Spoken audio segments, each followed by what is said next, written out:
So hello everyone, कैसे हैं आप सब लोग। होप आप सब बहुत बहुत बहुत बढ़िया होंगे। अभी तक हमने जीएसटी में कवर करा कि सबसे पहले जीएसटी क्यों लगाया, रीजन क्या है टैक्स लगाने का, है ना। फिर जीएसटी के हमने कुछ फीचर्स देखे थे, बेनिफिट्स देखे थे, कौन कौन से टैक्स उसमें सब्स्यूम्ड हो गए हैं। फिर हमने सप्लाई कवर किया कि सप्लाई किसे मानेंगे, बेसिकली जिसे सप्लाई मान लेंगे उस पर ही जीएसटी भी लग जाएगा। और फिर हमने सेक्शन 8 कवर करा कि कंपोजिट सप्लाई किसे बोलते हैं, जब दो आइटम नेचुरली बंडल्ड हो जाती है तो उस पर जो मेन सप्लाई है उसका रेट लगता है, और अगर नेचुरली बंडल नहीं है तो उसे क्या मानेंगे, मिक्स सप्लाई मानेंगे, और मिक्स सप्लाई में हाईएस्ट रेट ऑफ टैक्स लगेगा। अब हम चार्ज ऑफ जीएसटी में ये कवर करने जा रहे हैं कि ऐसा कहां लगा है कि ऐसा कहां लिखा है कि जीएसटी लगेगा ही लगेगा। ऐसा कोई सेक्शन तो होगा कि जीएसटी लगेगा ही लगेगा, किस मेथड से लगेगा, किन गुड्स पे लगेगा, किन पे नहीं लगेगा। तो ऐसा कहां लिखा है, ऐसा सेक्शन 9 में लिखा है चार्ज ऑफ जीएसटी में कि किन गुड्स पे जीएसटी लगेगा। और जीएसटी लगेगा तो ऐसा सेक्शन एक्ट में लिखा है, तो एक्ट में कहां लिखा है, सेक्शन 9 में लिखा है। ठीक है, तो बेसिकली चार्ज ऑफ सेक्शन 9 का है, चार्ज का सेक्शन है, चार्ज सेक्शन है, मेन सेक्शन। ठीक है, तो अब सेक्शन 9 को गवर्नमेंट ने क्या 5 सब सेक्शन में डिवाइड कर रखा है, 5 सब सेक्शन में डिवाइड कर रखा है, और पांचों सब सेक्शन हम इजीली कवर कर लेंगे। इतना कोई टफ कॉन्सेप्ट नहीं है, बहुत बेसिक कॉन्सेप्ट है।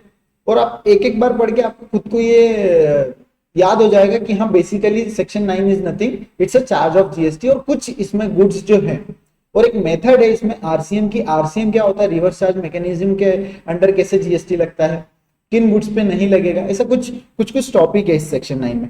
तो अपन बेसिकली एक एक करके सेक्शन कवर करते हैं। ठीक है, सब सेक्शन 9(1) लेते हैं अपन सबसे पहले, सेक्शन 9 सब सेक्शन 1। ठीक है,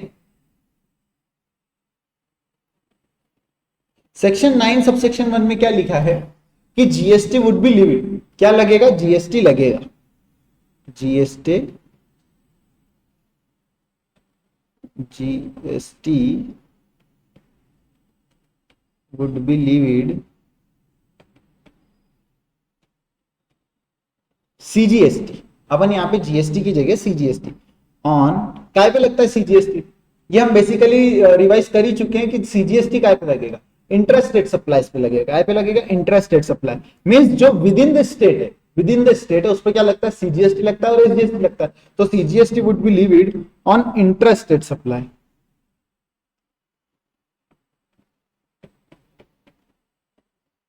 है ना, except alcoholic liquor for human consumption.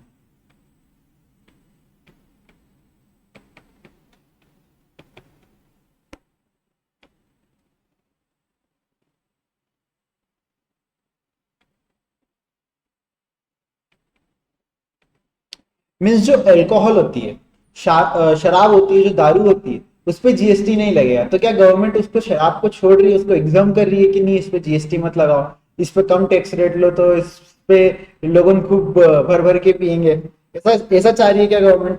Definitely not. अगर इसको जीएसटी में ला दिया alcoholic liquor for human consumption को, तो ये सस्ती हो जाएगी, दारू क्या हो जाएगी, सस्ती हो जाएगी। इस कारण से इसे जीएसटी में नहीं ला रहे। इस पे अभी भी क्या लग रहा है, सीएसटी, वेट, एक्साइज, यही अभी पुराने जो एक्ट है वो अभी भी एल्कोहलिक लिकर पे एप्लीकेबल है। मीन्स वहां पे क्या हो रहा है, 200% तक टैक्स है उन पे। मीन्स फॉर एग्जांपल अगर एक दारू की बोतल 100 रुपए की आनी चाहिए, उस पर 200 रुपए का टैक्स लग जाता है, तो टोटल वो प्राइस हो जाता है 300 रुपए।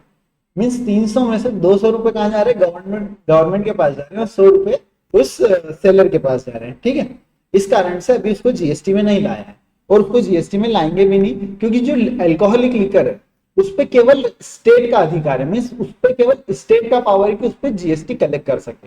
तो ये जो एक्साइज है, वेट है, ये किसके अंदर आता है, स्टेट के अंदर आता है। तो एक्साइज और वेट क्या करते हैं कि स्टेट के अंदर आता है तो स्टेट कलेक्ट कर लेती है। इस कारण से अगर जीएसटी में आ गया तो फिर उस पर सेंट्रल का भी पावर आ जाएगा, और सेंट्रल को वो पावर लेना नहीं है। मीन्स स्टेट वो पावर देना ही नहीं चाहता सेंट्रल को, क्योंकि स्टेट को बहुत बड़ा रेवेन्यू जनरेशन होता है एल्कोहलिक लिकर से।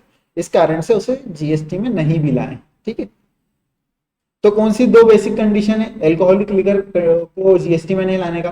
पहले तो वो सस्ती हो जाएगी, क्योंकि जीएसटी का जो हाईएस्ट रेट है वो 28% है अभी करंटली, उसमें 28% से ज्यादा की अभी मार्किंग नहीं हुई है ना। तो सीजीएसटी कितना हो गया, 14%, और एसजीएसटी कितना, 14%, टोटल 28%। लेकिन वहां पे तो 200% तक ले रहे हैं ना, तो इस कारण से उसे जीएसटी में नहीं लाए। और दूसरा क्या है कि अगर जीएसटी में ला देंगे तो सेंटर के पास भी पावर जाएगा, सेंटर के पास पावर अभी देना नहीं है स्टेट को, स्टेट चाहती है कि केवल हमारे रेवेन्यू का रिसोर्स बने रहे, जी सेंट्रल का ला देंगे तो फिर हमारा रेवेन्यू कम हो जाएगा, हमको कॉम्प्रोमाइज करना पड़ेगा, इस कारण से स्टेट भी नहीं चाह रही। Except alcoholic liquor for human consumption at the rate not exceeding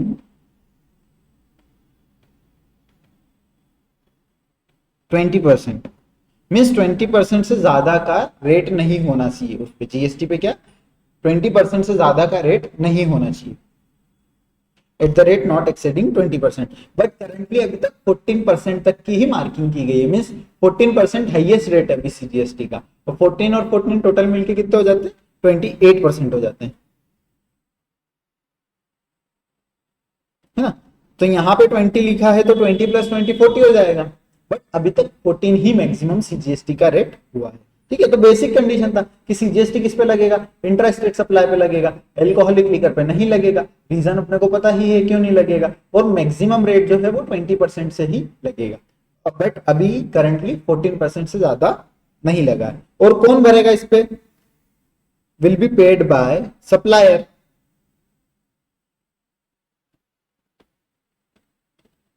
है ना, सप्लायर ही तो भरेगा। हमने हमारे एग्जांपल में क्या लिया था कि सोनू लिमिटेड, मान लो कोई सोनू है,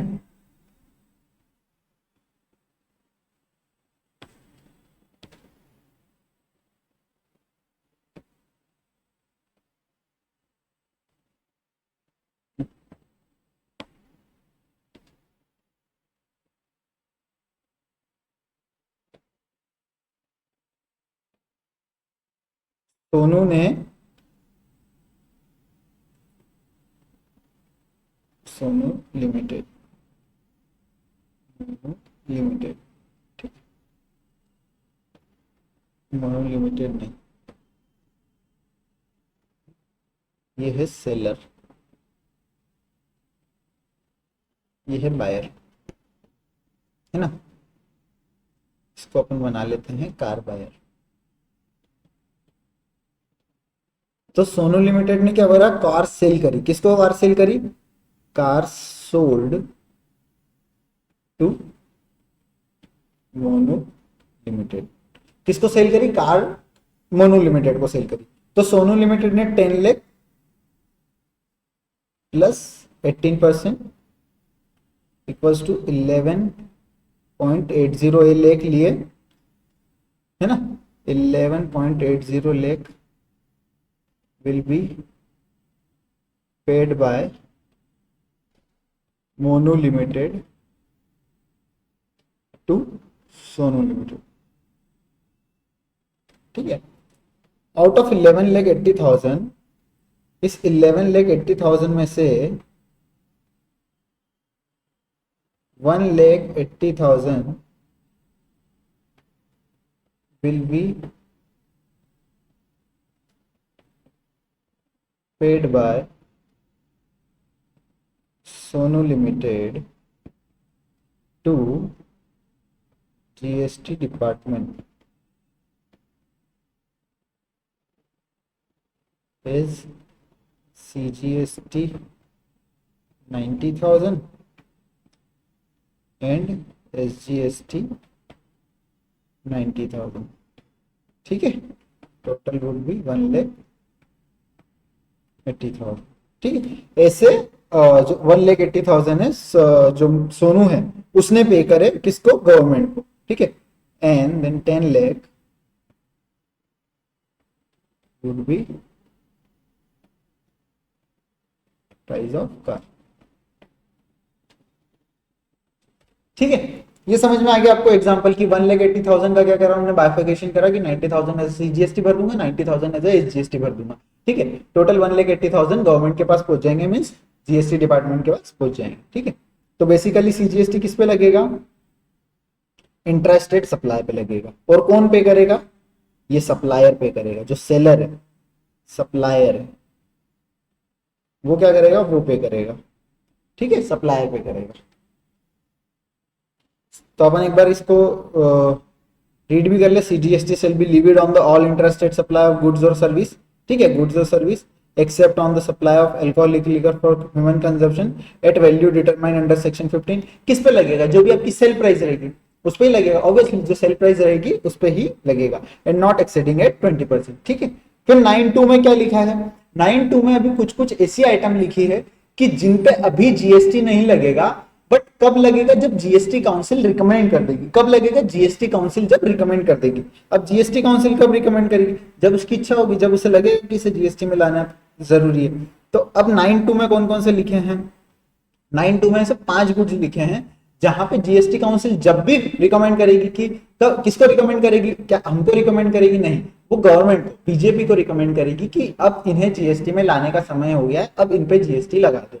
ठीक है, अदरवाइज इन पे अभी भी वेट, सीएसटी, एक्साइज यही लग रहा है। ठीक है, कौन कौन से ऐसे गुड्स है? सबसे पहले है पेट्रोलियम क्रूड।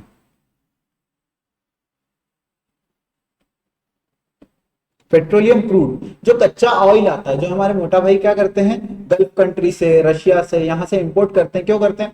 ताकि उसे रिफाइन कर सके। रिफाइन करते हैं गुजरात में और फिर ऑल ओवर इंडिया बेचते हैं, आउट ऑफ इंडिया भी वो एक्सपोर्ट करते हैं। हमारे इंडिया की ये पावर है, मोटा भाई की ये पावर है कि जो कच्चा ऑयल आता है वो यहाँ पे इंपोर्ट करते हैं, रिफाइन करते हैं और वापस उसे एक्सपोर्ट कर देते हैं।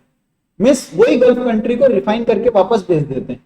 ये हमारे मोटा भाई की पावर है। मतलब वहां की जो गवर्नमेंट है उस ऑयल को रिफाइन तक नहीं कर पा रही है, और अगर रिफाइन कर भी रही है तो उन्हें उसकी कॉस्ट ज्यादा आ रही है, बजाय कि वो यहाँ पे भेजे और फिर यहाँ पे रिफाइन करें और फिर वापस यहाँ से परचेस कर लें, तो उन्हें ये सस्ता पड़ रहा है, बजाय कि वो वहां से ऑयल निकाल के वहीं रिफाइन करके वहीं की कंट्री में उनके सेल कर दें। तो क्या करते हैं कि यहाँ से मोटा भाई से ही परचेस कर लेते हैं कि हमारा ऑयल अब हमें वापस दे दो रिफाइन करके आप।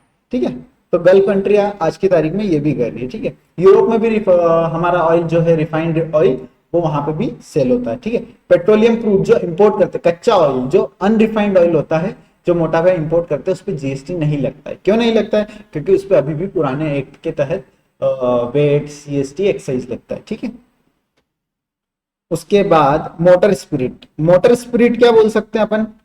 मोटर स्पिरिट को आप बोलते हैं पेट्रोल। ये जो एक्चुअल पेट्रोल होता है उसे मोटर मोटर स्पिरिट बोलते हैं, मीन्स पेट्रोल बोलते हैं। इसको क्या बोलते हैं? पेट्रोल।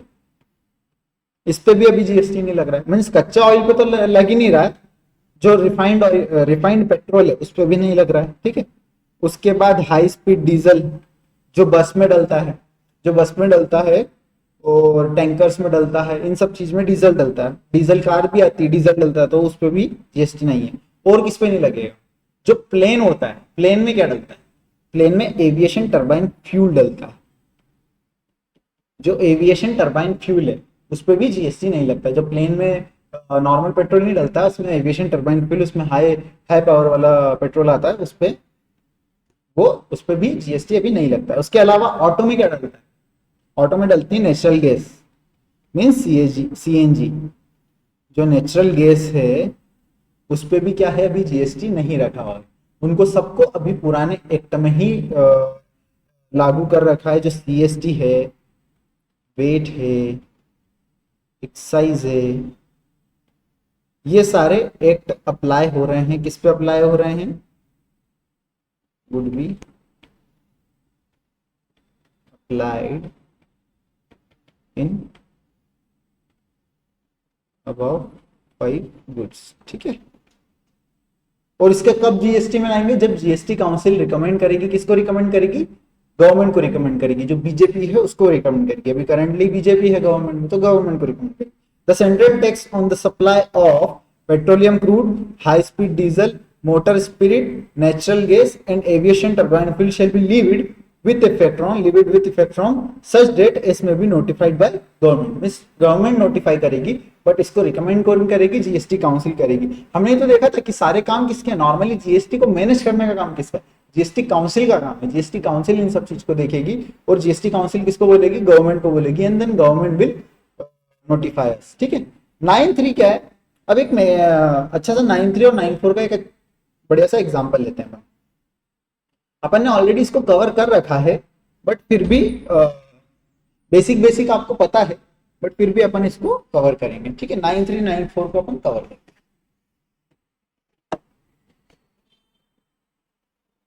एक मैकेनिज्म बनाया गया है जीएसटी में, आरसीएम, ठीक है, ठीक है। अब इसमें क्या हो रहा है 93994 में कि अगर कोई सप्लायर है, नॉर्मली कौन टैक्स भर रहा था, जो हमारे एग्जाम्पल में नॉर्मली सोनू लिमिटेड भर रहा था। क्या करता था वो, मोनू से पैसे ले लेता था, कार में कार के प्राइस के साथ साथ जीएसटी ले लेता, और सोनू लिमिटेड क्या करता था, गवर्नमेंट को जाके टैक्स भर देता था। बट अभी क्या हो रहा है कि मान लो कोई सप्लायर है, ठीक है, और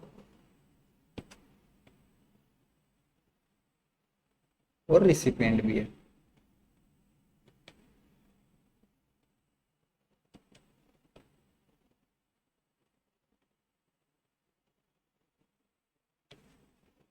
ठीक है, रिसिपिएंट भी है। अब क्या हो रहा है इसमें कि सप्लायर क्या कर रहा है, गुड्स सेल कर रहा है। सप्लायर क्या करता है, गुड्स सेल करता है। किसको सेल करता है, रिसिपिएंट। और जो सप्लायर है वो कहाँ बैठा है, वो कौन है, रिहाना। हमारे केस में हम ले लेते हैं रिहाना। रिहाना ने किसको सप्लाई किया, मोटा भाई को। क्या सप्लाई किया, चरस, गांजा, वीड नहीं, उसने परफॉर्मेंस, अपनी डांस परफॉर्मेंस सप्लाई की। ठीक है, सिंगिंग और डांस, सिंगिंग परफॉर्मेंस क्या किया उसने, सप्लाई किया। मीन्स वो क्या जामनगर में आके क्या करता है, डांस करती है रिहाना। ठीक है, तो अब उस केस में मोटा भाई को जीएसटी देना पड़ेगा। क्यों, क्योंकि जो ये रिहाना है ये क्या है, आउट ऑफ इंडिया से है ना। इसको जीएसटी का पता है क्या, कुछ नॉलेज है क्या, आउट ऑफ इंडिया से है। तो अब इसे नॉलेज है क्या, no knowledge of GST.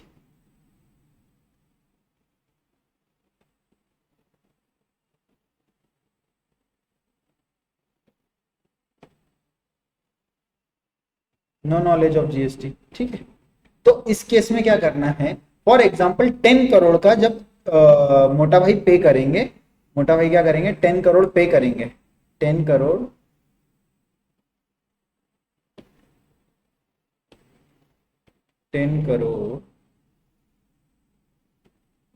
Paid by मोटा भाई टू रिहाना। उस केस में क्या होगा, उस केस में मोटा भाई को 10 करोड़ पे एट द रेट 18%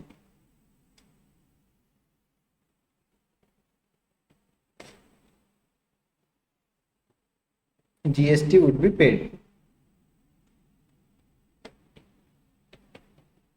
ठीक है,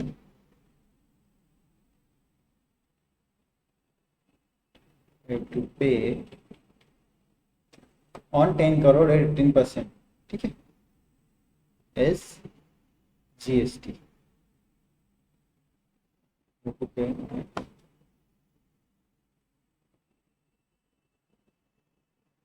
ठीक है, एज ए जीएसटी मोटा भाई को पे करना पड़ेगा। क्यों, क्योंकि रिहाना को कोई नॉलेज ही नहीं है, वो तो अभी आई है, 2 दिन बाद चले भी जाएगी, और फिर हम अमेरिका थोड़ी जाएंगे उससे जीएसटी रिकवर करने कि आप 2 दिन के लिए आए थे, यहाँ पे डांस करा था आपने, यहाँ से 10 करोड़ की इनकम अर्न करी थी, तो अब आप हमें दो। तो इस कारण से मोटा भाई पे ही लाइबिलिटी डाल दी गई है, जो रिसिपिएंट है उस पे ही लाइबिलिटी दे दी गई है कि अगर आप कोई भी सर्विस लेते हो, गुड्स लेते हो, ऐसे कुछ कुछ केसेस है जहां पे रिसिपिएंट पे लाइबिलिटी है। किस पे लाइबिलिटी है, रिसिपिएंट पे लाइबिलिटी है ना। तो ये एग्जांपल जो है हमारा, ये 9(4) का एग्जांपल है। किसका एग्जांपल है, 9(4) का एग्जांपल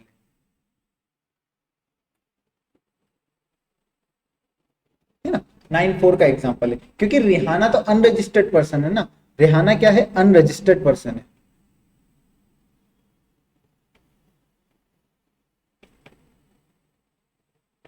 ठीक है, अनरजिस्टर्ड पर्सन है। तो अगर आप अनरजिस्टर्ड पर्सन से कोई भी आरसीएम के अंडर सर्विस लेते हो, तो उसमें रिसिपिएंट की लाइबिलिटी आ जाती है जीएसटी पे करने की। किसकी लाइबिलिटी आ जाती है, रिसिपिएंट की लाइबिलिटी आ जाती है। ऐसे ही अगर मान लो कुछ कुछ जगह ऐसा कर रखा है कि भले ही सामने वाले को नॉलेज है जीएसटी का, भले ही सामने वाला रजिस्टर्ड भी है, तो भी उससे नहीं लेंगे हम, तो भी किसकी लाइबिलिटी आ जाएगी, तो भी जो रिसिपिएंट है उसकी लाइबिलिटी आ जाएगी कि आप रिसिपिएंट से ही जीएसटी ले लो, और सप्लायर को छोड़ दो। जैसे ही रिसिपिएंट गुड्स या सर्विस लेगा, उस केस में गुड्स या सर्विस लेगा, जैसे ही पेमेंट करेगा, government department, GST department recipient के घर पहुंच जाएगा और बोलेगा लाओ अब हमें भी पैसा दो, आपने गुड्स का पैसा तो दे ही दिया है, सर्विस का पैसा तो दे ही दिया है, अब हमारा जीएसटी भी आपको ही देना पड़ेगा। जैसे फॉर एग्जांपल 10 करोड़ यहाँ पे जैसे ही मोटा भाई ने दिए थे रिहाना को, वैसे ही जीएसटी डिपार्टमेंट उनके घर आ गया और बोला कि 18% आप हमको भी दो।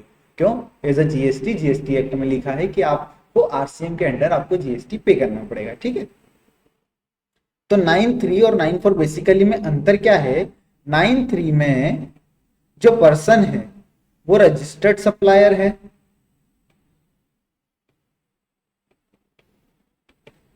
ठीक है, और रजिस्टर रिसिपिएंट है।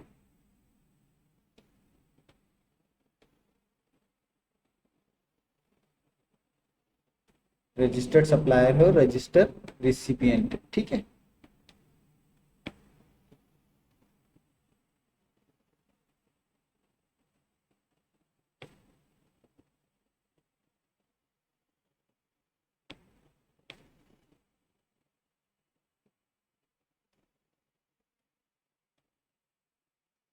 रजिस्टर्ड रिसिपिएंट,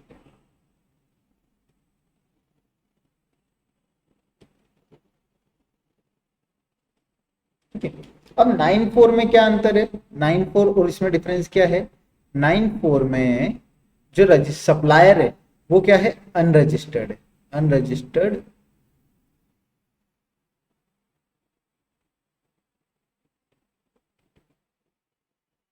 और रजिस्टर्ड रिसिपिएंट है।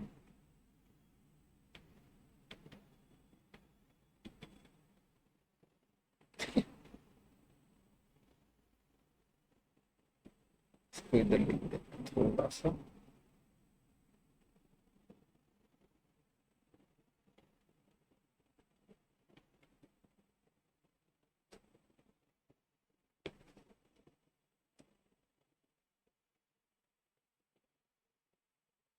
ठीक है।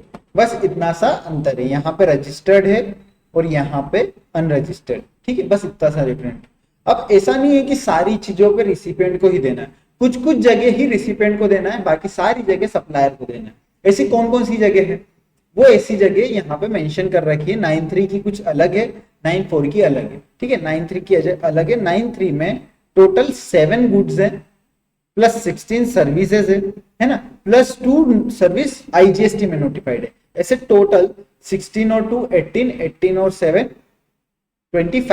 25 सप्लाई है, जहां पे कौन लायबल है जीएसटी देने के? रिसिपेंट लायबल है। कौन लायबल है? रिसिपेंट लायबल है, ठीक है।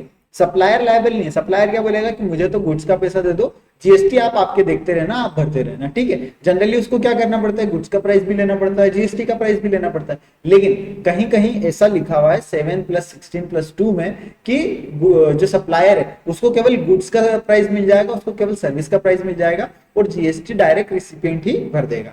9(4) में अनरजिस्टर्ड सप्लायर है और रजिस्टर्ड रिसिपिएंट। अब 9(4) में ऐसी ओनली 3 सप्लाईज है। कितनी? ओनली 3 सप्लाईज है जहां पर केवल रिसिपिएंट को टैक्स देना है, अनरजिस्टर्ड सप्लायर को नहीं देना। अनरजिस्टर्ड सप्लायर तो ले भी नहीं सकते ना, क्योंकि वो अनरजिस्टर्ड है। बेसिकली लॉ में ही लिखा हुआ है कि जो रजिस्टर्ड पर्सन है केवल वही लायबल है टैक्स देने के, अनरजिस्टर्ड पर्सन लायबल ही नहीं है। आप और मैं क्या जीएसटी में रजिस्टर्ड है? नहीं, हम रजिस्टर्ड नहीं है, हम अनरजिस्टर्ड है, इस कारण हमको जीएसटी भी देने की रिक्वायरमेंट नहीं, ठीक है।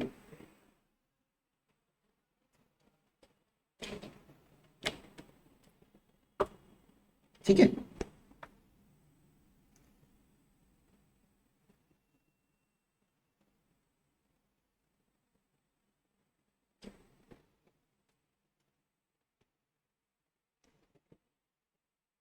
अब बात आती है कि 9(3) में ऐसे कौन कौन सी सप्लाईज है जहां पे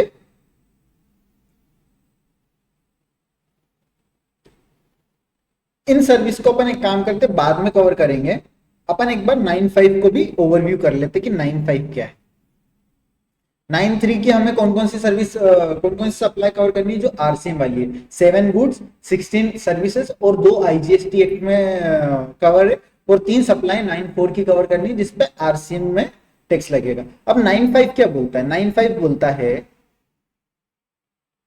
कि अगर कोई सप्लाई हो रहा है थ्रू ई कॉमर्स ऑपरेटर, किसका? सर्विस का।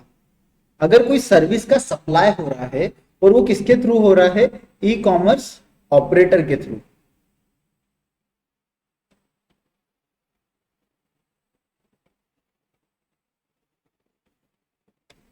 Through E commerce operator, and supplier is different person,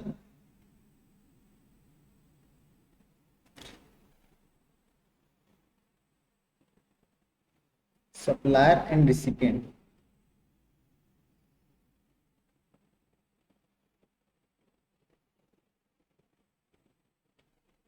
is different person।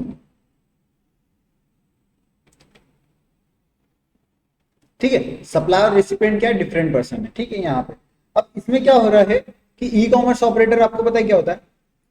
आपने ओला यूज किया है, उबर यूज किया है, स्विगी यूज किया है, और स्विगी के साथ साथ जोमेटो यूज किया है। ये सारे जो प्लेटफॉर्म है, ये कौन है? ई कॉमर्स ऑपरेटर है। ये क्या है? ई कॉमर्स ऑपरेटर है। क्या करते हैं ये थ्रू? क्या स्विगी खाना बना के दे रहा है आपको? नहीं, वो क्या करता है? आपके ही आसपास जो रेस्टोरेंट है वहां से खाना बनवाता है, वहां से आपके घर सप्लाई करवाता है। ठीक है, तो ई कॉमर्स ऑपरेटर बेसिकली कौन हो गया? जो डिजिटल प्लेटफॉर्म है, जो डिजिटल प्लेटफॉर्म है, और वो खुद सप्लाई नहीं कर रहा है, वो क्या कर रहा है? बायर और सेलर दोनों का क्या करवा रहा है? संगम करवा रहा है। दोनों को बीच में इंटरमीडियरी बन रहा है, और दोनों के बीच में, ट्रांजेक्शन के बीच में वो इन्वॉल्व है। ठीक है, क्यों? क्योंकि डिजिटली हो रहा है सब कुछ आजकल। ओला में भी क्या है? क्या ओला जो है वो उसकी टैक्सी होती है? क्या वो टैक्सी चला रहा? नहीं, आपके ही आसपास कोई टैक्सी चला रहा है तो उसको वो आपके घर तक लाता है, फिर आपको वो ओला को डायरेक्टली पे करना पड़ता है, और वो आपको जो भी है ड्राइवर जहां भी है छोड़ देता है। ठीक है, ओला की टैक्सी नहीं है, टैक्सी वो टैक्सी ड्राइवर की है ना। और आपको वो क्या कर रहा है? बेसिकली इंटरमीडियरी बन रहा है कि ठीक है, आपको टैक्सी चाहिए तो मैं लाके दूंगा, और जो ओला वाला है उसको कस्टमर चाहिए तो वो भी मैं लाके दूंगा। ठीक है, तो बेसिकली इंटरमीडियरी वाला काम कर रहा है वो, है ना। अब यहाँ पे क्या हो रहा है कि कोई भी सप्लाई थ्रू ई कॉमर्स ऑपरेटर के थ्रू होती है। बेसिकली क्या है कि सर्विस की, गुड्स की नहीं, सर्विस की। जो खाना है वो तो गुड्स हो गया, ठीक है, बट सर्विस जैसे कौन कौन सी हो सकती है? आपने अभी देखा होगा कि शायद उबर ने लॉन्च कर दिया कि इलेक्ट्रिशियन भी आपके घर आ जाता है आजकल। प्लम्बर भी आप बेसिकली ऐप के थ्रू ऑर्डर कर सकते हो कि यार मेरे घर का नल जो है वो खराब हो गया है, तो प्लम्बर में ऑर्डर करना चाहता हूँ, तो प्लम्बर आपके घर आता है, आपके घर में ये सब चीजें सर्विस करके जाता है। मेड आप ऑनलाइन थ्रू ऑर्डर कर सकते हो कि ऑनलाइन जो भी है मेड, जो भी आपको बोलना है कि यार मैं ठीक है मेड जो है आ जाएगी, तो वो आप ऑनलाइन ऐप के थ्रू भी ऑर्डर कर सकते हो। ठीक है, तो ये सारी चीजें आजकल ऑनलाइन हो रही है। अब इसमें क्या कर रहे हैं कि ओनली सर्विस जो है उसको कवर कर, मीन्स ई कॉमर्स ऑपरेटर को पे करना है, and GST would be paid by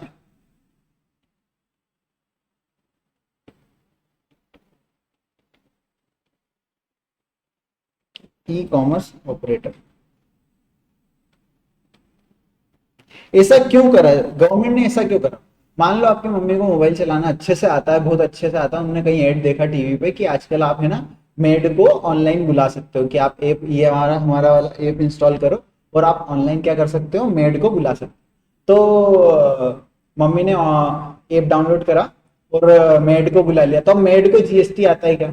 made को अगर जीएसटी आता तो वो मेड का काम करती क्या? नहीं, डेफिनेटली वो नहीं करती। मम्मी को भी जीएसटी आता है क्या? उनको घर का काम आता है, वो अच्छे से घर मैनेज कर लेती है, तो उनको भी जीएसटी की अभी इतनी नॉलेज नहीं है। तो गवर्नमेंट ने क्या करा कि मेड के पास भी नहीं जा सकते, वो तो हाथ खड़े कर देंगे।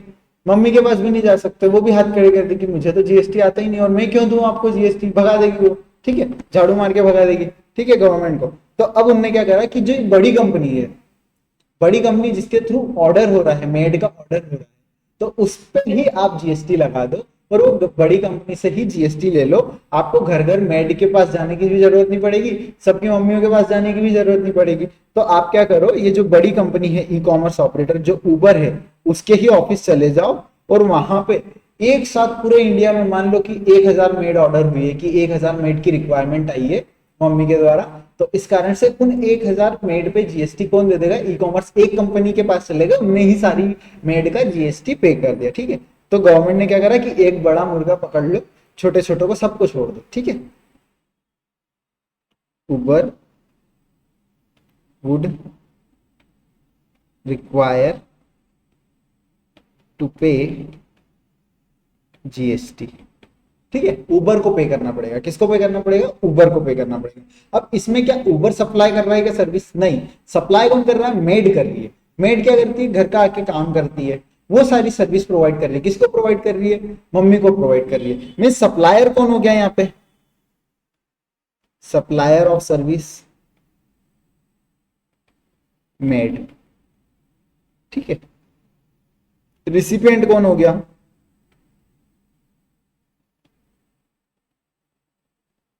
मम्मी। और इंटरमीडियरी कौन हो गया?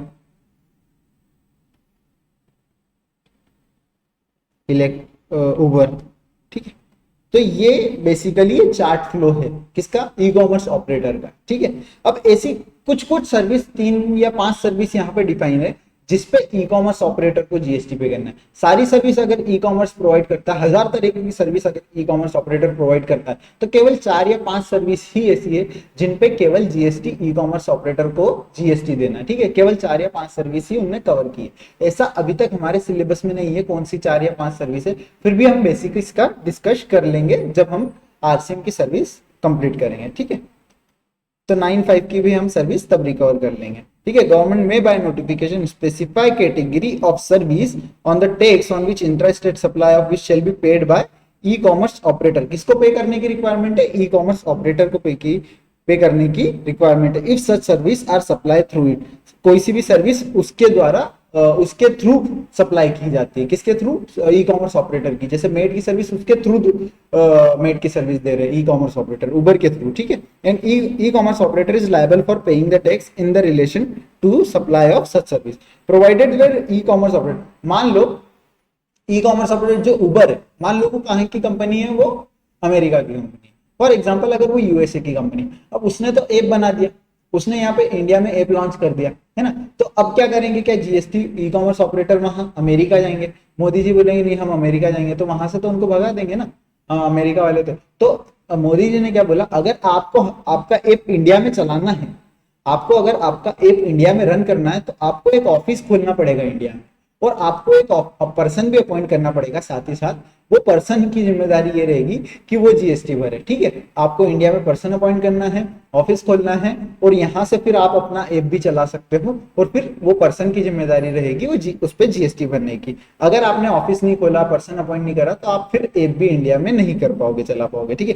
Provided E commerce operator does not have a physical presence in the taxable territory, means physical presence office होना चाहिए। any person representing such e-commerce operator for any purpose in taxable territory shall be liable to pay tax। और जो भी person वहां पे अगर office नहीं खोला और पर्सन अपॉइंट कर दिया तो वो भी चलेगा, पर्सन लायबल हो जाएगा वो जीएसटी पे करने के।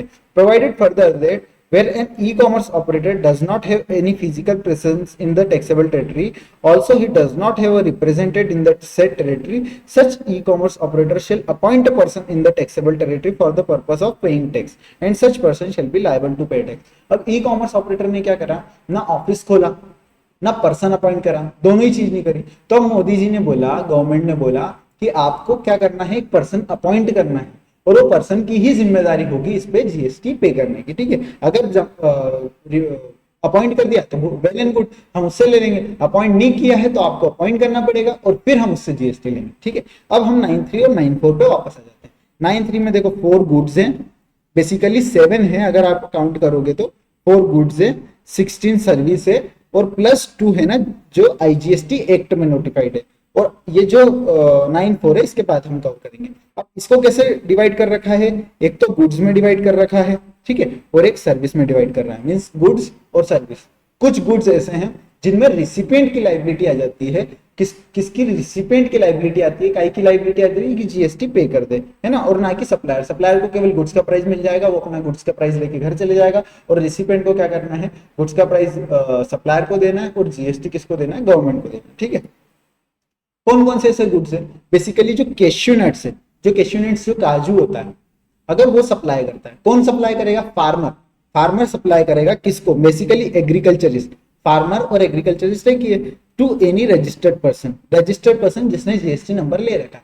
जो लायबल है जीएसटी पे करने के लिए। अगर कोई एग्रीकल्चरिस्ट किसी रजिस्टर्ड पर्सन को सप्लाई करता है, किन किन चीजों का सप्लाई करता है, कैश्यू नट्स है, बीड़ी रेपर्स है, टोबैको लीव्स है ना, लीव्स है, टोबैको लीव्स है, या फिर रॉ कॉटन है, नॉर्मल लीव या टोबैको लीव या बीड़ी रेपर्स या कैश्यू नट्स, इनका सप्लाई होता है, या फिर रॉ कॉटन, इनका सप्लाई होता है किसके द्वारा, एग्रीकल्चरिस्ट के द्वारा, कोई फार्मर के द्वारा किसी रजिस्टर्ड पर्सन को सप्लाई होता है, तो रजिस्टर्ड पर्सन की लायबिलिटी आ जाती है। बेसिकली आप ही सोचो ना, क्या फार्मर से जीएसटी लें, अच्छा लगता है, फार्मर हमारे यहाँ लिए इतना कुछ करते हैं तो उनसे जीएसटी लेंगे, तो इस कारण से उनको एग्जाम कर दिया कि एक काम करो, आप तो अपनी खेती पे ध्यान दो, आप तो अपनी एग्रीकल्चरिस्ट एक्टिविटी पे ध्यान दो, आपको कोई जीएसटी का कोई लफड़ा नहीं है कि आप पहले जीएसटी लो, फिर जो कैश्यू नट्स का प्राइस अपने पास रखो और फिर हमें जीएसटी दो, ये सब करने की कोई जरूरत नहीं। आप तो क्या करो, आप कैश्यू नट बेचो, आपके प्राइस कैश्यू नट का प्राइस लो और घर जाओ, ठीक है। वो जो रजिस्टर्ड पर्सन है उसकी लायबिलिटी हम डाल देते हैं कि एक काम कर, तू कैश्यू नट का प्राइस भी दे और तू जीएसटी भी हमको लाके खुद ही दे, ठीक है, सप्लायर की लायबिलिटी। तो बेसिकली फार्मर को क्या करा, यहाँ पे एग्जाम कर दिया,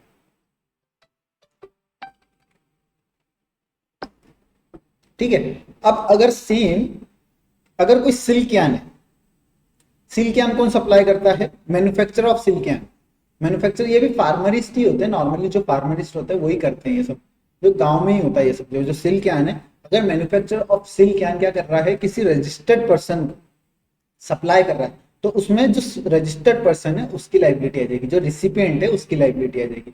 यहाँ पे सब में रिसिपिएंट की लायबिलिटी है, supply of goods taxable under reverse charge, that is supply of goods where tax is payable by recipient person, means recipient की लायबिलिटी आ जाएगी यहाँ पे जीएसटी पे करने की, ठीक है। सिल्क यार्न अगर मैन्युफैक्चर करके मैन्युफैक्चरर किसको, रजिस्टर्ड पर्सन को दे रहा है, तो रजिस्टर्ड पर्सन की लायबिलिटी आ जाती है जीएसटी पे करने की, ठीक है। अब supply of lottery, when lottery भी सप्लाई होती है, ठीक है, और गवर्नमेंट खुद लॉटरी सप्लाई करती है, ऐसा आप कैसे बोल सकते हो, गोवा में सप्लाई होती है, ठीक है, गोवा में लॉटरी लीगल है, गोवा में लॉटरी क्या है, लीगल है, ठीक है। तो उस केस में अगर गोवा में, अगर गोवा की गवर्नमेंट, मान लो सेंट्रल गवर्नमेंट, स्टेट गवर्नमेंट या फिर लोकल अथॉरिटी, यूनियन टेरिटरी या फिर लोकल अथॉरिटी किसको सप्लाई कर रही है, किसी रजिस्टर्ड पर्सन को, कोई डीलर को क्या सप्लाई कर रही है, सॉरी उल्टा हो गया ना, स्टेट गवर्नमेंट, यूनियन टेरिटरी और एनी लोकल अथॉरिटी, मींस क्या, स्टेट गवर्नमेंट अगर सप्लाई कर रही है, यूनियन टेरिटरी सप्लाई कर रही है और लोकल अथॉरिटी सप्लाई कर रही है, किसको सप्लाई करेगी, डीलर को सप्लाई करेगी, किसको सप्लाई करेगी, डीलर को। डीलर क्या करता है, फिर फर्दर सप्लाई करता है नॉर्मल पीपल को, मींस गवर्नमेंट भी लॉटरी सप्लाई करती है ना, गोवा की गवर्नमेंट लॉटरी सप्लाई करती है, किसको सप्लाई करती है, Goa government supply lottery to dealer, या रजिस्टर्ड पर्सन भी बोल सकते हैं, और डीलर फॉर फर्दर सप्लाई, की डीलर क्या करेगा, फर्दर सप्लाई करेगा। तो जो डीलर है उसका क्या लायबिलिटी आ जाती है, वो है ना, केवल गवर्नमेंट को क्या करे, गवर्नमेंट को केवल किसका प्राइस दे दे, जो गोवा गवर्नमेंट को केवल लॉटरी का प्राइस पे करेगा, किसका प्राइस करेगा, लॉटरी प्राइस पे करेगा, और फिर अलग से वो कहां जाएगा, जीएसटी डिपार्टमेंट में जाएगा, कहां जाएगा, जीएसटी डिपार्टमेंट में जाएगा, और वहां पे जाके वो जीएसटी पे करेगा, है ना। तो यहाँ पे केवल लॉटरी का प्राइस पे करेगा और जीएसटी डिपार्टमेंट में जाके जीएसटी पे करेगा, ठीक है, ठीक है। तो लॉटरी डीलर की रिक्वायरमेंट है, यहाँ पे लॉटरी डीलर की रिक्वायरमेंट है कि वो क्या करेगा, जीएसटी पे करेगा, किसको पे करेगा, जीएसटी डिपार्टमेंट को, ठीक है। Supply of lottery when supplied by state government, union territory और local authority to any lottery distributor और सेलिंग एजेंट, ठीक है।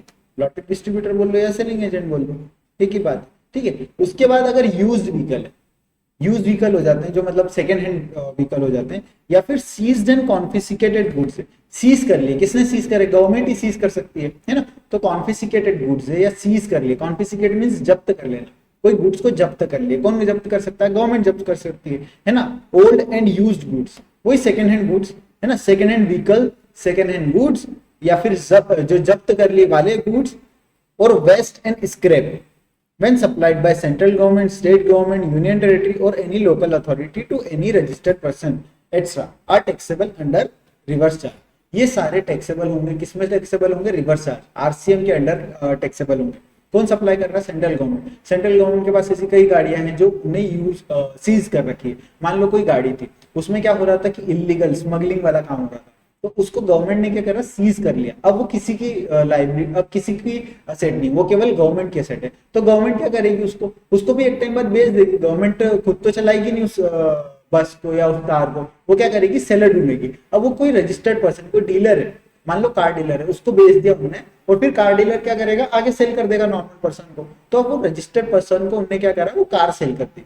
ठीक है, किसने सेल करी? सेंट्रल गवर्नमेंट या स्टेट गवर्नमेंट या लोकल अथॉरिटी। इनने अगर किसी रजिस्टर्ड पर्सन को कोई सेकेंड हैंड या फिर यूज्ड या फिर कॉन्फिस्केटेड व्हीकल या फिर जो सीज्ड व्हीकल है, ये सप्लाई करा किसको? रजिस्टर्ड पर्सन को। तो रजिस्टर्ड पर्सन की लायबिलिटी आ जाती है उस पर जीएसटी पे करने की। ठीक है, रजिस्टर्ड पर्सन क्या करेगा कि गवर्नमेंट को तो केवल जो कार का प्राइस है वो देगा, और फिर रिसिपेंट जो रजिस्टर्ड पर्सन है वो ही जाके जीएसटी डिपार्टमेंट में जीएसटी पे करेगा। ठीक है, इसको आप बेसिकली ऐसे याद कर सकते हो, R for registered person, R for RCM, R for recipient, R for RCM, R for recipient, recipient,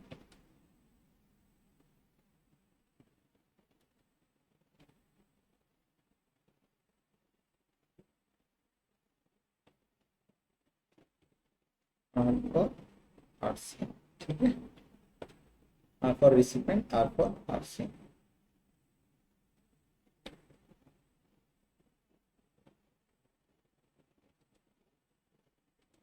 ठीक है, तो हमने गुड्स कवर कर लिए। बेसिकली जो 4 गुड्स थे, जैसे कि आप टोटल गिनोगे तो थोड़े ज्यादा आएंगे, इसमें अराउंड 7 आने चाहिए, बट फिर भी आप 4 कंसिडर कर लेना। ठीक है, बेसिकली हम एक इसका रिवीजन ले तो कैसे लेंगे? एक तो हमने फार्मर वाली एक्टिविटी देखी थी। फार्मर वाली कौन कौन सी थी? Cashew nut, beedi wrappers, tobacco leaves, silk yarn third point में था, है ना। और क्या था? Cashew nuts, beedi wrapper, tobacco leave एक नॉर्मल लीव थी। तो ये गुड्स अगर कोई मैन्युफैक्चरर, कोई फार्मरिस्ट, एग्रीकल्चरिस्ट किसको सप्लाई कर रहा है? रजिस्टर्ड पर्सन को सप्लाई कर, तो उस पर क्या लग जाएगा? R for RCM, R for recipient. Recipient की लायबिलिटी आ जाएगी क्या? जीएसटी पे करने की। या फिर थर्ड में कौन सा देखा था? लॉटरी वाला। सेकंड में लॉटरी वाला, लॉटरी कौन सप्लाई कर सकता है? स्टेट गवर्नमेंट या फिर लोकल अथॉरिटी। स्टेट गवर्नमेंट या लोकल अथॉरिटी किसको सप्लाई कर रही है? स्टेट गवर्नमेंट नहीं, यूनियन टेरिटरी भी हो सकती है अगर स्टेट नहीं है, यूटी है तो। ठीक है, वो किसको सप्लाई कर रही है? किसी रजिस्टर्ड पर्सन को, किसी सेलिंग एजेंट को, डिस्ट्रीब्यूटर को सप्लाई कर रही है। तो रजिस्टर्ड पर्सन, रिसिपेंट की लायबिलिटी आ जाती है उस पर जीएसटी पे करने की। ठीक है, और फिर फोर्थ वाला कौन सा था? Used vehicle, seized vehicle, confiscated goods, है ना। वेस्ट, स्क्रैप कौन सप्लाई कर सकता है? Central government, state government, local authority, या फिर स्टेट की जगह यूनियन और टेरिटरी। अगर स्टेट नहीं है तो यूनियन टेरिटरी आ जाएगी। तो अगर ये सप्लाई कर रहे हैं, किसको सप्लाई कर रहे हैं?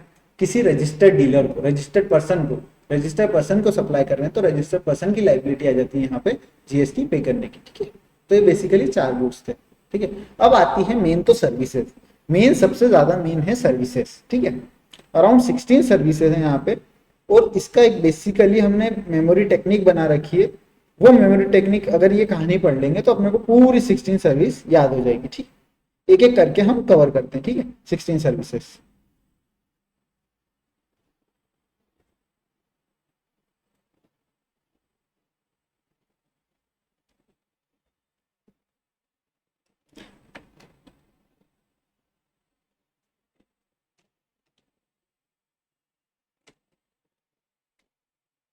ठीक है, supply of service. Supply of service taxable under reverse charge mechanism. Means किसको देना है? यहाँ पे भी रिसिपिएंट को ही देना है। क्या देना है? टैक्स देना है। रिसिपिएंट को ही टैक्स देना है कि R for recipient, R for RCM के अंडर आपको टैक्स पे करना है। ठीक है, किस रेट से पे करना है? वो जो भी स्पेसिफिक रेट उनके लिए पर्टिकुलरली वो रूल में लिखा है, वो अपने सिलेबस में है भी नहीं। ठीक है, गुड्स ट्रांसपोर्ट एजेंसी क्या होती है? गुड्स ट्रांसपोर्ट एजेंसी जो हमारे गुड्स को ट्रांसपोर्ट करती है। क्या करती है? एक स्टेट से दूसरे स्टेट में या एक सिटी से दूसरे सिटी में गुड्स को ट्रांसपोर्ट करने का काम करती है, वो गुड्स ट्रांसपोर्ट एजेंसी होती है ना। अब पहले क्या था? पहले जब सीएसटी वेट और एक्साइज था, सीएसटी वेट और एक्साइज था, तब क्या कर रखा था? तब भी इसे आरसीएम के अंडर ही कर रखा था कवर, कि है ना, जो भी बिजनेसमैन अगर कोई जीटीए से सर्विस लेता है, तो जो रिसिपेंट ऑफ सर्विस है, मींस जो बिजनेसमैन जो सर्विस ले रहा है, उसे ही आरसीएम के अंडर जीएसटी पे करना पड़ेगा। ठीक है, तो वैसे ही कंसेप्ट यहाँ पे भी उन्होंने जीएसटी में इंट्रोड्यूस किया। बट इसमें हमने सोचा था कि गवर्नमेंट ने कि इसको फॉरवर्ड चार्ज में ही ला देते हैं, इसको क्या मतलब है अपन आरसीएम में करें। तो उस समय जैसे ही वो लाने का सोचे तो वहां पे जो जीटीए एजेंसी थी उनने हड़ताल शुरू कर दी। अब जैसे ही अगर जीटीए रुक जाता है, अगर गुड्स ट्रांसपोर्ट एजेंसी रुक जाती है, तो पूरा मान लो देश रुक गया। क्यों? क्योंकि अगर फूड वहां मैन्युफैक्चर कहाँ हो रहा है, गुजरात में हो रहा है ना। अब वो इंडिया में मान लो मुंबई तक पहुंच ही नहीं रहा है, तो मुंबई के सारे लोग क्या होंगे, उस गुड्स की स्कैरसिटी बन जाएगी, मतलब कमी हो जाएगी वहां पे कि गुड्स अब है ही नहीं, खाने के लिए सामान ही नहीं है।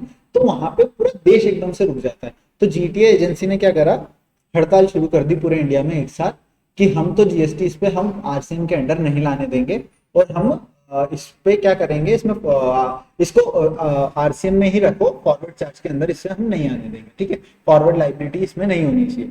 तो अब जैसे ये सब सोचा तो गवर्नमेंट ने क्या सोचा कि यार ये हड़ताल शुरू कर दी और पूरा देश रुक गया, एक काम करो इसको आरसीएम के अंडर ही देने दो, क्योंकि जीएसटी तो मिल रहा है ना, गवर्नमेंट को जीएसटी तो मिल ही रहा है। किससे मिल रहा है? या तो वो रिसिपेंट दे या सप्लायर दे।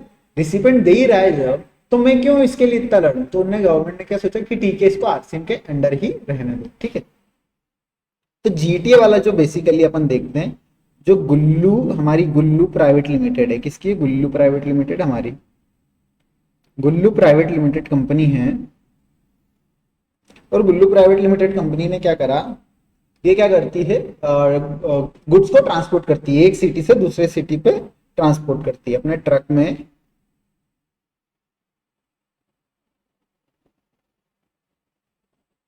ठीक है, क्या करती है वो, ट्रांसपोर्ट करती है।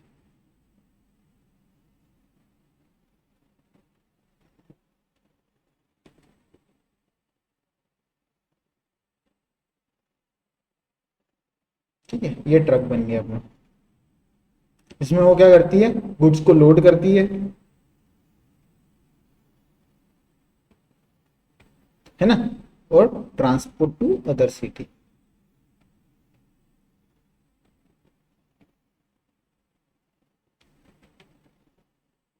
अब मान लो रिलायंस हमारी जो मोटा भाई की कंपनी है, मान लो अपन दूसरी कंपनी लेते हैं, आज आज अपन लेते हैं आईटीसी। आईटीसी का जो गुड्स है वो कहाँ पड़ा है, मुंबई में पड़ा है। Goods in Mumbai, Mumbai. और उसको ये गुड्स कहाँ सेल करना है, उसको ये गुड्स सेल करना है बेंगलोर में। ओ बेंगलोर में, ठीक है, बेंगलोर में सेल करना। तो अब कैसे गुड्स लाए, तो उनने क्या बोला, गुल्लू प्राइवेट लिमिटेड को बोला कि एक काम करो, जो हमारा गुड्स पड़ा है, जो हमारा टोबैको, आईटीसी टोबैको मेनली उसके लिए जानी जाती है, तो अगर वो टोबैको वहां पे पड़ा है तो एक काम करो, बेंगलोर में उसको आप ट्रांसपोर्ट करवा दो, बेंगलोर में पहुंचा दो। तो इसके लिए आईटीसी क्या करेगी, आईटीसी गुल्लू प्राइवेट लिमिटेड को कुछ पैसे देगी। क्या पैसे देगी, मान लो फॉर एग्जाम्पल इसके लिए गुल्लू प्राइवेट लिमिटेड को मिले 1 लाख रुपीज। ठीक है, 1 लाख रुपीज उन्होंने क्या करे, गुल्लू प्राइवेट लिमिटेड को दे दिए। ठीक है, अब 1 लाख रुपए गए, तो अब आईटीसी क्या लाइबिलिटी आ जाती है, 1 लाख रुपीज तो उनने क्या दिए, ट्रांसपोर्ट के पैसे दिए। अब 1 लाख रुपीज पे 18% के अकॉर्डिंग 12% लगता है, 12% के अकॉर्डिंग मान लो, नहीं, अगर आईटीसी पे कर रही है, आईटीसी पे कर रही है तो 18% लगेगा। आईटीसी पे कर रही है तो 18% लगेगा। ठीक, आईटीसी ने क्या बोला, एक काम करो, आप 18% से आप जीएसटी डायरेक्ट गवर्नमेंट डिपार्टमेंट को दे आओ। जीएसटी डिपार्टमेंट को 18,000 आईटीसी को ही पे करना पड़ेगा, और 1 लाख क्या करना पड़ेगा, गुल्लू प्राइवेट लिमिटेड को पे करना पड़ेगा। अब मान लो गुल्लू प्राइवेट लिमिटेड थोड़ा सा समझदार था, उन्होंने क्या बोला, एक काम करो, फॉरवर्ड चार्ज के अंदर मैं ही पे कर दूंगा। अब गुल्लू प्राइवेट लिमिटेड ने क्या बोला कि काम करो आईटीसी, आप मेरे को 1,12,000 दे दो, है ना, 1,12,000 दे दो। तो आईटीसी ने बोला क्यों, 1 लाख के 1,12,000 क्यों दूं, बट आप जीएसटी मत पे करना। गुल्लू प्राइवेट लिमिटेड ने क्या बोला कि आप जीएसटी मत पे करना। ठीक है, किसको बोला, आईटीसी को। तो आईटीसी बोली यार जीएसटी मेरे को नहीं पे करना पड़ेगा, मेरे को तो लाइबिलिटी है ना, गवर्नमेंट ने बोल रखा है। तो उन्होंने बोला, गवर्नमेंट ने ये भी बोल रखा है कि कोई जीटी है, कोई जीटीए खुद सामने से पे करना चाहता है टैक्स, कि मैं खुद सामने से टैक्स पे करना चाहता हूँ, और इसमें रिसिपेंट को आप छोड़ दो तो उस पर केवल 12% टैक्स लगेगा। और 12% के तहत 1 लाख पे 12% कितना होगा, 1,12,000। तो 12,000 क्या करूंगा मैं, जीएसटी डिपार्टमेंट को दे दूंगा। गुल्लू गुल्लू ने बोला कि यार आपका फायदा हो जाएगा, आप एक काम करो, और मेरे को तो मेरे 1 लाख रुपए मिल ही रहे। 12,000 GST paid to GST department और 1 lakh would kept as a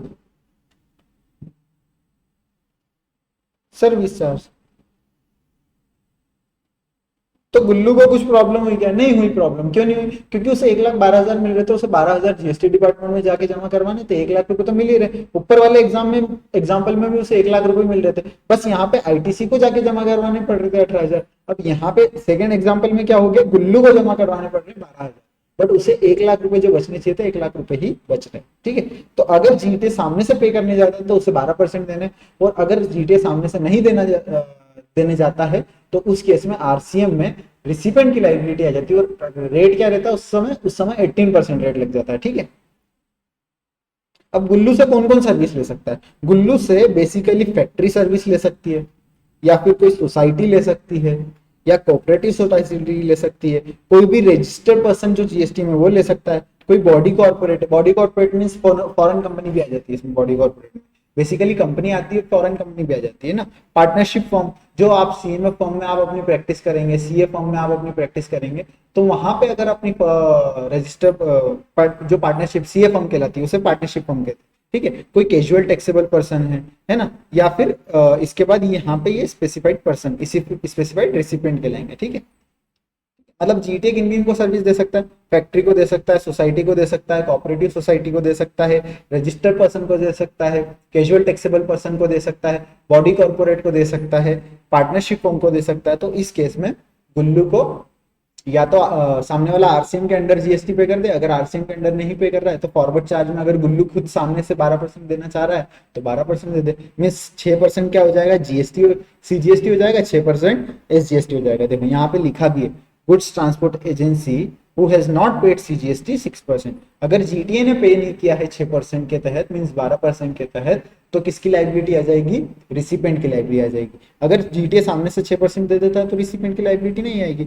however RCM shall not apply to service provided to any central government, state government, union territory, local authority और गवर्नमेंट एजेंसी। ठीक है, यहाँ पे बेसिकली क्या कर दिया है कि आरसीएम नहीं लगेगा। मींस आरसीएम नहीं लगेगा तो क्या लगेगा?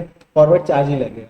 आरसीएम नहीं लगेगा तो फॉरवर्ड चार्ज ही लगेगा। यहाँ पे मैंडेटरी मींस गुल्लू को मैंडेटरी खुद से सामने से जीएसटी कलेक्ट करना है और जीएसटी भरना है। ठीक है, सामने से। कहाँ पे? सेंट्रल गवर्नमेंट के केस में। अगर कोई रिसिपेंट कौन है? कोई सेंट्रल गवर्नमेंट है, स्टेट गवर्नमेंट है, लोकल अथॉरिटी या फिर गवर्नमेंट एजेंसी। गवर्नमेंट एजेंसी कौन कौन सी? बीपीसीएल, एचपीसीएल है ना, कोल इंडिया है। अगर ये सारी सर्विसेज रिसिपेंट है तो उस केस में गुल्लू पे लाइबिलिटी आ जाती है कि आपको ही जीएसटी पे करना पड़ेगा। गुल्लू प्राइवेट लिमिटेड को ही जीएसटी इस पे क्या करना पड़ेगा? पे करना पड़ेगा। ठीक है, अंडर आरसीएम। ठीक है, service provided by any advocate. अब सेकेंड सर्विस पे चलते हैं। फर्स्ट सर्विस अच्छे से कवर हो गई। ठीक है, अब सेकेंड सर्विस पे चलते हैं। सेकेंड सर्विस में अगर कोई एडवोकेट है, एडवोकेट क्या करता है, या फिर सीनियर एडवोकेट है, या फिर फर्म ऑफ एडवोकेट है, ये किसको सर्विस देता है? किसी रजिस्टर्ड पर्सन, बेसिकली या किसी कंपनी को, बेसिकली किसी कंपनी को, any business entity located in taxable territory. कोई बिजनेस एंटिटी को देता है, अपन बिजनेस एंटिटी नाम यूज करते हैं। बिजनेस एंटिटी को अगर सर्विस देता है, क्या सर्विस देता है?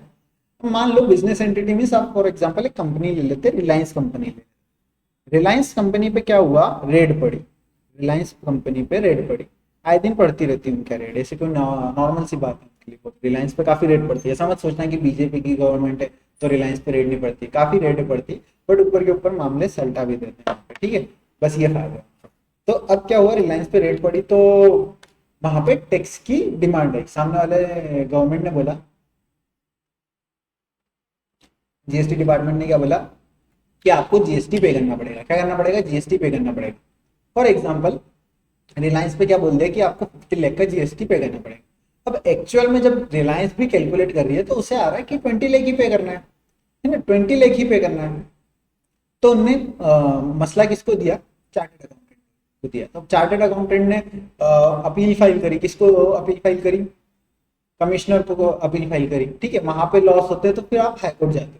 अब हाईकोर्ट में है ना एडवोकेट का होना जरूरी, आप या तो सीए विद एडवोकेट हो या फिर एडवोकेट, मींस एटलीस्ट आपको एडवोकेट होना जरूरी।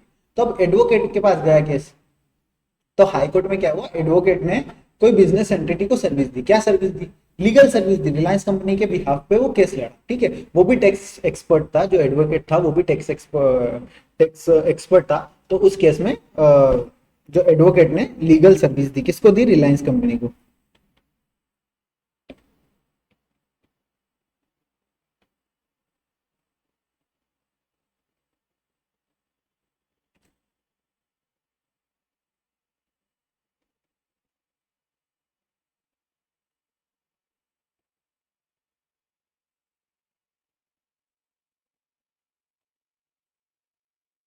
रिलायंस कंपनी लिमिटेड में पब्लिक कंपनी,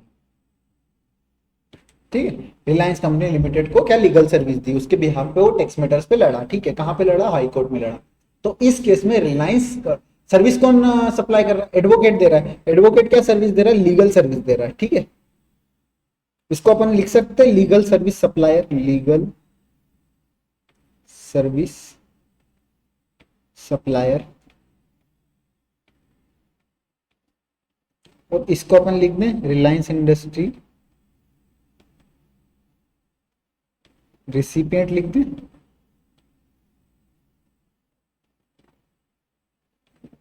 रिसिपिएंट, रिसिपिएंट यहाँ पे अपने लिख दिया, ठीक है। अब रिलायंस ने क्या करा, रेसिपिएंट है, रिलायंस क्या है, रेसिपिएंट। तो अब यहाँ पे अब जब रिसिपिएंट है तो रिसिपिएंट क्या करेगा, जो एडवोकेट है, जो अभी एक कपिल सिब्बल एडवोकेट है, उसका एक चार्ट आया है रिसेंटली कि वो करोड़ों रुपीस चार्ज करता है, एक अपील करने के करोड़ों रुपीस चार्ज करता है, ठीक है। उसका आप देखना कि उसका सबसे एक्सपेंसिव एडवोकेट है अभी करंटली वो इंडिया में सबसे एक्सपेंसिव एडवोकेट, ठीक है। तो रिलायंस ने क्या करा, रिलायंस ने क्या करा, उसको एडवोकेट को क्या करा, उसके 1 करोड़ रुपीस पे कर दिए, 1 करोड़ रुपीस पेड, है ना, किसको करे, एडवोकेट को। अब इस 1 करोड़ पे क्या करना पड़ेगा रिलायंस को, साथ ही साथ 18% के अंडर जीएसटी पे करना पड़ेगा, किसको, जीएसटी डिपार्टमेंट को, एज एन आरसीएम, है ना। तो जो रिसिपिएंट ऑफ सर्विस है उसे ही लायबल यहाँ पे कर दिया। ऐसा क्यों कहा, ऐसा क्यों करा। अब जो आप देखोगे, आप एडवोकेट बहुत सारे इंडिया में, बहुत सारे एडवोकेट, लेकिन कंपनी कम है। जितना एडवोकेट एडवोकेट ज्यादा है, कंपनी कम। तो क्या करा है गवर्नमेंट ने, एक काम करो, आप एडवोकेट को छोड़ो, जो लार्ज नंबर ऑफ क्वांटिटी में एडवोकेट को छोड़ो, आप एक काम करो, आप कंपनी को ही फोकस बना लो। अब एक कंपनी के 10 एडवोकेट हो सकते हैं, है ना, एक कंपनी के 10 एडवोकेट हो सकते हैं। तो आप एक काम करो, उस एक कंपनी को ही पकड़ लो, उससे ही बोल दो कि अंडर आरसीएम तुझे ही लाइबिलिटी आ जाती है जीएसटी पे करने की, ठीक है। किसको लाइबिलिटी आ जाती है, जो अपना रिसिपेंट है, जो कंपनी है, उसकी ही लाइबिलिटी आ जाती है। तो एक को पकड़ लो तो बाकी सब अपने जीएसटी के दायरे में आ जाएंगे, ठीक है। तो इसलिए उसे आरसीएम के अंडर ला दिया, ठीक है। अब यहाँ पे लीगल सर्विस का मतलब लिखा है, any service provided in relation to advice, consultancy, assistance in any branch of law in any manner and includes representational service before any court, tribunal और अथॉरिटी, ठीक है। अब इसके साथ साथ आर्बिट्रल ट्रिब्यूनल, थर्ड सर्विस अपन कवर करते हैं, आर्बिट्रल ट्रिब्यूनल की।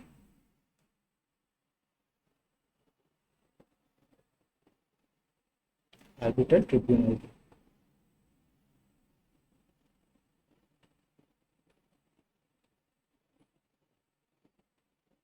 आर्बिट्रल ट्रिब्यूनल, आर्बिट्रल ट्रिब्यूनल क्या कहते हैं, आजकल इंडिया में केसेस काफी सारे हैं और सारे ही पेंडिंग हैं। क्यों, क्योंकि इतने बल्क में केसेस आ रहे हैं, इतनी क्वांटिटी हो चुकी है कि जज नहीं है, प्रॉपर जज जो इस केस को सुनवा सके, सुनवाई कर सके, उस पर एक डिसीजन ले सके। तो इतने जजेस नहीं, इस कारण से क्या हुआ, केसेस की पेंडेंसी बढ़ चुकी है ना। तो अब वो जो कोर्ट क्या करता है कि बहुत टाइम तक वो वहां पे है ना, डेट पे डेट लगती है, तारीख पे तारीख आती रहती है, लेकिन केस सॉल्व नहीं हो पाता है। तो एक आर्बिट्रल ट्रिब्यूनल का कंसेप्ट है। आर्बिट्रल ट्रिब्यूनल में क्या होता है कि दो पार्टी है, मान लो दो पार्टी है,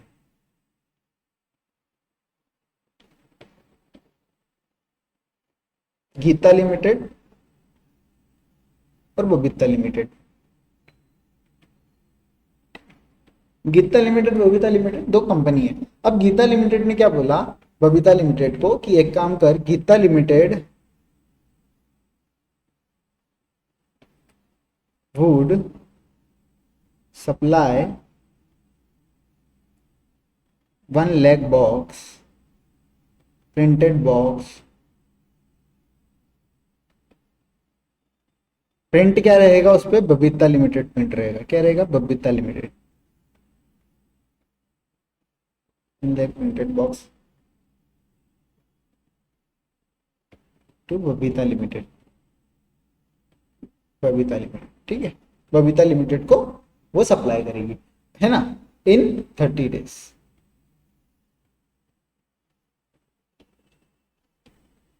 इन 30 डेज में किसको, बबीता लिमिटेड को प्रोवाइड करेगी। अब यहाँ प्रॉब्लम क्या आ रही है कि however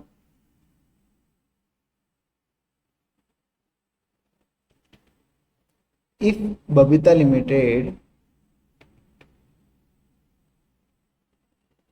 if Geeta Limited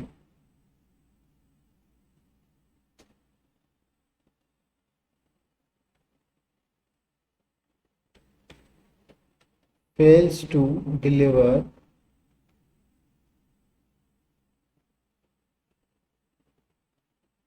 Babita Limited would made penalty to Geeta Limited।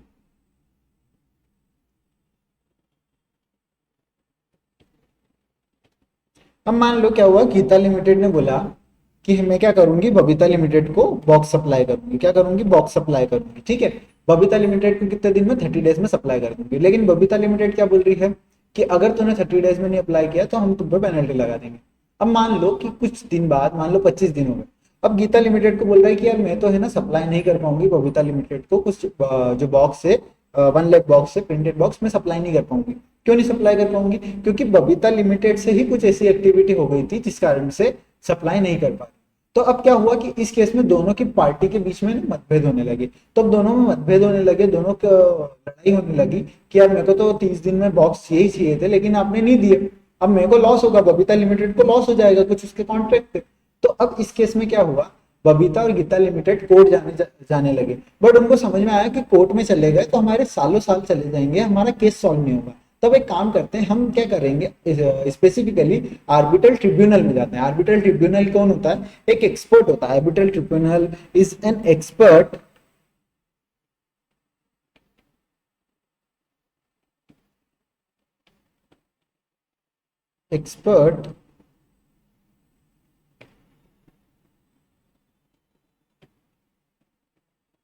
ठीक है, expert who provide decision after hearing both the party.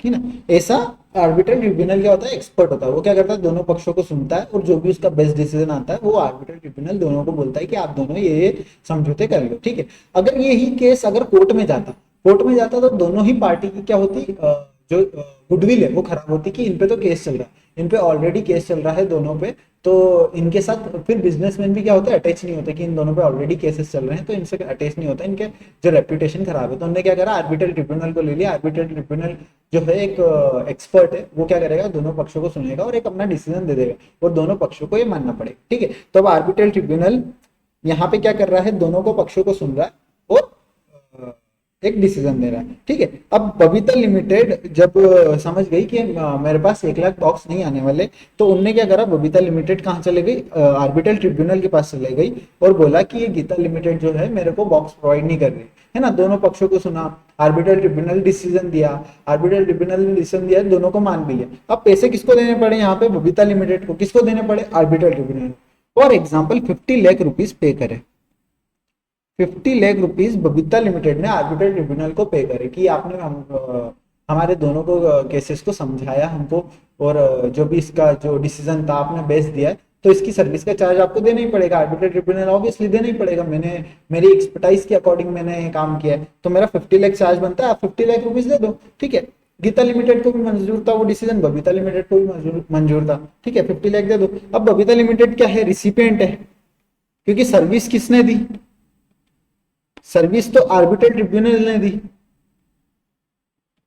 मान लो इन केस अगर गीता लिमिटेड पे करती, मान लो 25 लाख 25 लाख पे करना है दोनों को, मान लो दोनों को क्या करना है, 25 लाख ये पे करेगी बबीता लिमिटेड, 25 लाख गीता लिमिटेड पे करेगी। अब रिसिपेंट कौन है, दोनों ही रिसिपेंट है यहाँ पे सर्विस के, क्योंकि दोनों ही आर्बिट्रल ट्रिब्यूनल से सर्विस ले रहे हैं कि हमारे इस केस में आप डिसीजन दो, आपके एक्सपर्ट के अकॉर्डिंग आप डिसीजन दो, तो ठीक है, दोनों ही क्या है, रिसिपेंट है। अब रिसिपेंट, इन रिसिपेंट को क्या करना पड़ेगा, उस पर जीएसटी पे करना पड़ेगा अंडर आरसीएम, अंडर आरसीएम उस पर जीएसटी पे करना पड़ेगा।